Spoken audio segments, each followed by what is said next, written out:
चलिए बच्चे, एसएम विद्या एजुकेशन में आपका स्वागत है। Concept clear, result clear. चलिए आज हम फर्स्ट चैप्टर पिछले क्लास में ही बता दिए थे कि आपको क्या परिवर्तन करना है। एसएम विद्या एजुकेशन आपके लिए यूट्यूब पर जो है फिजिक्स का क्लास दे रहा है और उसमें मैं बताया हूं कि यूनिट एंड डायमेंशन हमारा फर्स्ट चैप्टर था। Unit and dimension. मैं कुछ बात बताता हूं जिससे तुम इस चैप्टर से जुड़ जाओगे, जिससे तुमको लगने लगेगा कि ऐसा यूनिट पढ़ना क्यों जरूरी है और क्यों जरूरी नहीं है। अंधेरा रहेगा, ऐसा यूनिट पढ़ना क्यों जरूरी है और क्यों नहीं। चलिए सबसे पहले यूनिट की बात करते हैं। यूनिट का हिंदी होता है मात्रक। यूनिट का हिंदी क्या होता है? मात्रक। यह एक ऐसा शब्द है जिसकी सहायता से किसी भी फिजिकल क्वांटिटी को मापा जाता है। जिसकी सहायता से किसी भी फिजिकल क्वांटिटी को मापा जाता है उसको क्या कहते हैं? यूनिट कहते हैं, मात्रक कहते हैं। अब ये मात्रक जो है पहले के था वो हमारे भारत इंडिया का लोकल यूनिट होता था, जो हम लोग पहले पसेरी वगैरह का यूज करते थे। आज भी यूज कहीं कहीं होता है पसेरी, मन। ये पहले का मात्रक। जब हमारे देश में अंग्रेज आया तो यहाँ की यूनिट सुनकर उसे हंसी आने लगी। कैसे? सुन लीजिए।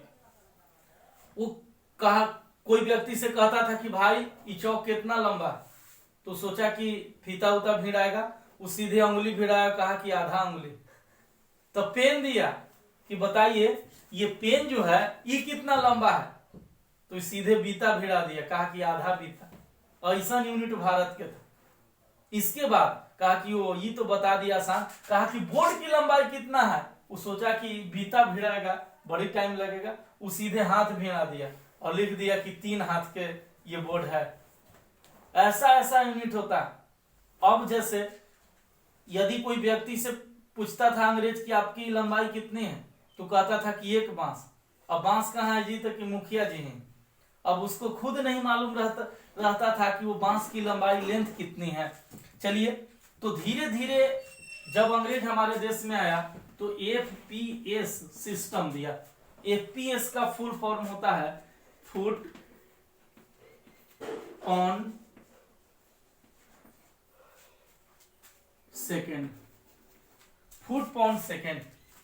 ब्रिटिश सरकार, अंग्रेज भारत को कहा कि सब पसेरी मन वाला बात हटा दीजिए, ये सब गांव देहात वाला यूनिट है, इसे फॉलो नहीं किया जाएगा क्योंकि उन लोग को खुद समझ में नहीं आता। लेकिन उन्होंने एक सिस्टम दिया, कहा कि FPS जब लेंथ को मेजर करना हो, लंबाई मापना हो, तो फुट का यूज करेंगे। जब मास मतलब द्रव्यमान मापना हो तो पाउंड का यूज करेंगे, और जब टाइम मापना हो तो सेकेंड का यूज करेंगे। मैं बता देता हूं एक कहानी। एक बार अंग्रेज जा रहा था, मान लो पटना या कहीं जा रहा था। एक व्यक्ति से पूछा कि भाई साहब कितना देरी में इस शहर में पहुंच जाएंगे। वो सीधे ऊपर देखा, कहा कि 2 पहर में पहुंच जाइएगा।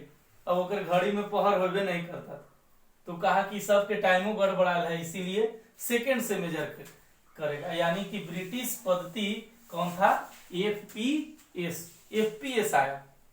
जब हमारा देश आजाद हुआ तो CGS सिस्टम आया। CGS सिस्टम, ये CGS सिस्टम जो है फ्रांस ने दिया था।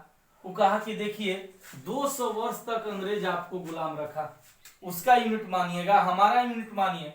हम लाए हैं कि लेंथ को मापिए सेंटीमीटर से, मास को मापिए ग्राम से, और टाइम, अंग्रेज ठीक ठाक टाइम था उसका, इसीलिए उसका ही टाइम छोड़ दीजिए, ये सेकेंड से मेजर करिए।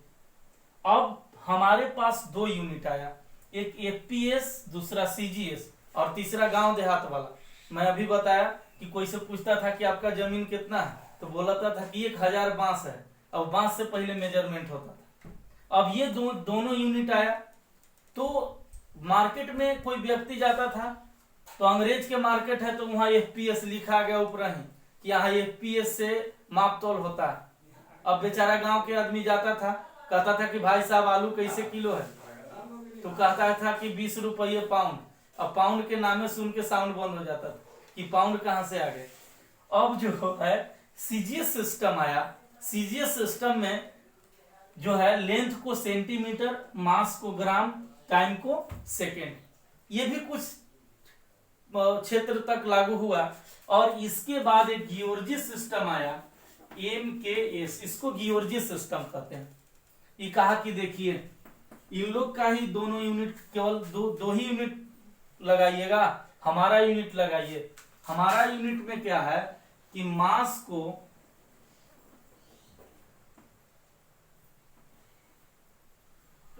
लेंथ को मीटर से, मास को केजी से और टाइम को सेकेंड, इससे मेजर करिए।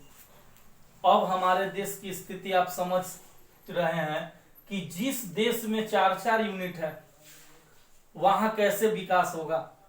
या किसी भी देश में मान लीजिए कि कोई घर में 4 लैंग्वेज बोलने वाला व्यक्ति है तो उनका कभी भी मानसिकता एक होगा नहीं, चारों 4 दरवाजा फोड़ना शुरू करेंगे। अब अंग्रेज और इतना सिस्टम आया तो सबका उल्टा पुल्टा सिस्टम होने लगा। इन लोग कहा कि नहीं, सब एक रहता तो अच्छा है। तब जो है 1900 कहीं कहीं 69 देता है, फ्रांस में बैठक हुआ और कहा गया कि देखिए जब तक हम लोग पूरे विश्व एक नहीं होंगे तब तक विकास संभव नहीं है। हमारे यहाँ कुछ से मेजरमेंट हो रहा है, आपके यहाँ कुछ से हो रहा है। अब उस बैठक में 7 फंडामेंटल क्वांटिटी का खोज किया गया कि 7 को फंडामेंटल रहेगा, बाकी जो है मेजरमेंट हो जाए, 7 को रहेगा। अब यही फंडामेंटल क्वांटिटी से हमारा फिजिक्स शुरू होता है। और फिजिक्स में फिर कैसे हम लोग एक्सेलरेशन का निकालते हैं ये सब तुरंत देखेंगे। तब तक जो है इसको उतारिए।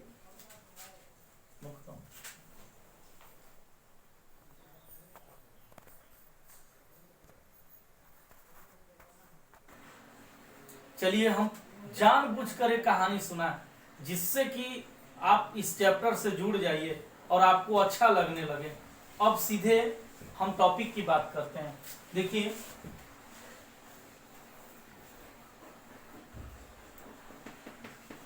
क्वांटिटी, इसका हिंदी होता है राशि। क्वांटिटी जो है ये 2 प्रकार के होते हैं, फिजिकल क्वांटिटी और दूसरा है नॉन फिजिकल क्वांटिटी। मालूम चल रहा है नॉन फिजिकल क्वांटिटी, इसका हिंदी होता है भौतिक राशि।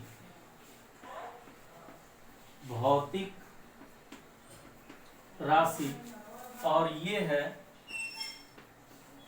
अभौतिक राशि। देखिए भौतिक राशि किसको कहेंगे? वैसी क्वांटिटी जिसे मापा जा सके उसे भौतिक राशि कहते हैं। मतलब कि वैसी राशियां जिसे मापा जा सके, जैसे लेंथ, मास, टाइम और एक्सेलरेशन, और इसमें फोर्स, या फिजिक्स में जितने आप पढ़े हैं फॉर्मूला, ये सब फिजिकल क्वांटिटी है। अब फिजिकल क्वांटिटी ही केवल फिजिक्स में पढ़ना है, यानी कि जिसे हम माप सकते हैं, जिसको माप नहीं सकते हैं उसको फिजिक्स में पढ़ना नहीं है। चलिए, यानी कि वैसी राशियां जिसे मापा जा सके उसे क्या कहते हैं? भौतिक राशि। अब इसके बाद अभौतिक राशि, वैसी राशियां जिसे मापा नहीं जा सके, जैसे दर्द, पेन। दर्द को माप सकते हैं? नहीं, दर्द को मापा नहीं जा सकता। अब जैसे कोई बगल वाला के नौकरी हो गया या तुमको नौकरी हो गया, बगल वाला की बात सुन के दर्द है कि खुशी है, क्या मापा जा सकता है? नहीं, इसका कोई थर्मामीटर नहीं। तो ये नॉन फिजिकल क्वांटिटी है। कोई बच्चा एक झाप लगा दिया किसी को, कंटिन्यू रोए जा रहा है, सही में दर्द है कि नहीं है ये आप बता नहीं सकते हैं, क्योंकि ये नॉन फिजिकल क्वांटिटी है और नॉन फिजिकल क्वांटिटी को मापा नहीं जा सकता है। जैसे शिक्षा, अब शिक्षा बताइए कि फिजिकल क्वांटिटी की नॉन फिजिकल क्वांटिटी। चलिए, तो शिक्षा जो है नॉन फिजिकल क्वांटिटी है, अभौतिक राशि है, इसको आप माप नहीं सकते हैं। अब तुम कहोगे कि सर कैसे आ जाता है फर्स्ट डिवीजन और सेकेंड डिवीजन, तो ये मेजरमेंट नहीं होता है, ये अनुमान पर है। ढेर के देखिएगा कम बुझाएगा, बड़ी नंबर लेके बैठल, और ढेर के खूब बुझाता है, नंबर कम आ गए। तो ये जो है नॉन फिजिकल क्वांटिटी है शिक्षा। यदि फिजिकल क्वांटिटी होता तो एग्जाम लेने की जरूरत नहीं रहती, पहले ही एक दिन पेपर में दे दिया जाता कि कल फिजिक्स का एग्जाम है। अब लेकिन खूब फिजिक्स के रट के जाता और एग्जाम सेंटर पर नहीं, कहीं स्वास्थ्य केंद्र में, हॉस्पिटल में, और थर्मामीटर डालाता कि हाँ 80%, 90%, लेकिन ऐसा नहीं है, इसीलिए नॉन फिजिकल क्वांटिटी है। चलिए, फिजिकल क्वांटिटी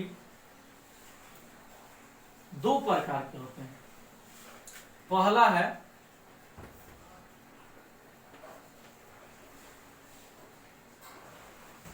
फंडामेंटल क्वांटिटी और दूसरा है डेराइव्ड क्वांटिटी। इसका हिंदी होता है मूलभूत राशि, मूलभूत राशि, और इसका होता है व्युत्पन्न राशि। देखिए, ये मूलभूत राशि है, वो होता है व्युत्पन्न राशि। यही 1969 ईस्वी में बैठक में कहा गया था कि ये मूलभूत राशि 7 प्रकार के होते हैं, यही मेन है। अब जो है डेराइव्ड क्वांटिटी की बात आगे करेंगे। तो मूलभूत राशि वैसी राशियां, हाँ इंग्लिश जो है इसका फंडामेंटल क्वांटिटी होगा, मूलभूत राशि का इंग्लिश फंडामेंटल क्वांटिटी। वैसी राशियां जो किसी दूसरे फिजिकल क्वांटिटी पर डिपेंड नहीं करता, वैसी राशियां जो किसी दूसरे फिजिकल क्वांटिटी पर निर्भर नहीं करता है, उसको कहते हैं फंडामेंटल क्वांटिटी।